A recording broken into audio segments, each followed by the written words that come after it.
You have a square that you're using for this assignment, and you have a variety of templates and stencils to use to trace different shapes. We also have cardboard cutouts of circles and rectangles and triangles and hearts, but you can also freeform any shape.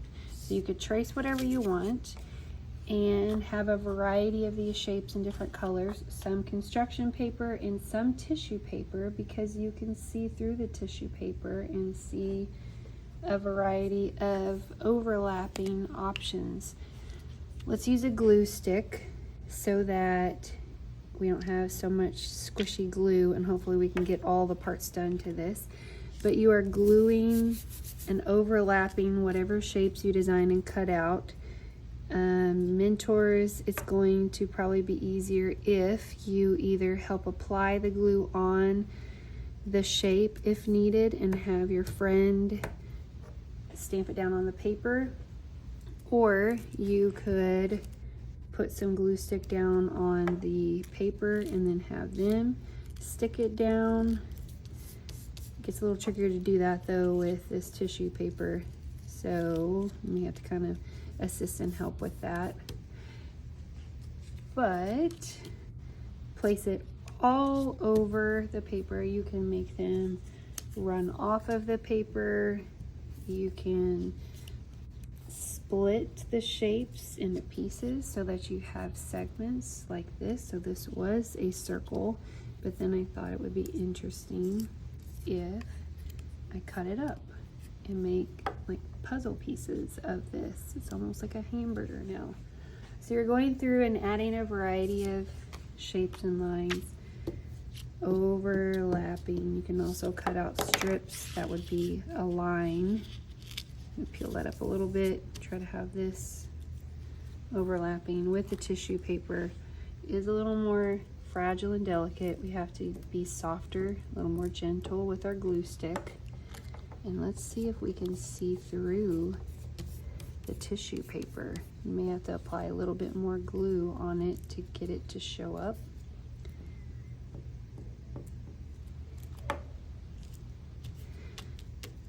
But continue adding shapes and lines on your paper. I'm also creating lines using any color. I'm using black, but you can create bold lines with strips of paper overlapping. You can cut other strips of this too. Anything that you notice that is becoming challenging for our buddies, you can help assist with the execution of that, whether it's cutting it out. So you can add, you can assist your partners by helping create the outlines and they cut it out, or they create the outlines and you cut it out, or you help with the gluing. So it's just based on what your buddy may need, but adding some lines in addition to the shapes. Then after you have filled up a good portion of the paper and making sure you're showing overlapping too, we could take a big circle, place it down toward the center of our design, and we could take a pencil to outline this circle. Then we're going to use a black oil pastel to trace and finish our circle design. Maybe just one, or the whole pack, yeah.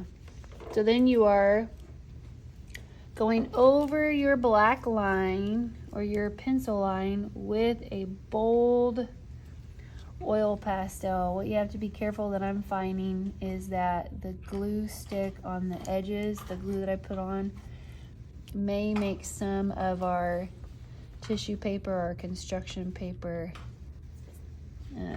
come up off of the paper. So you have to be delicate around the edges, or you may have to re-glue things too. Let's use the oil pastel.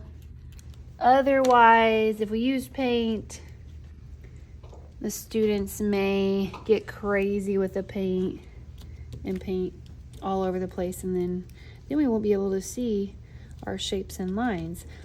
And we are referencing Circles in a Circle by Kandinsky, but adding our own interesting geometric or organic shapes onto this.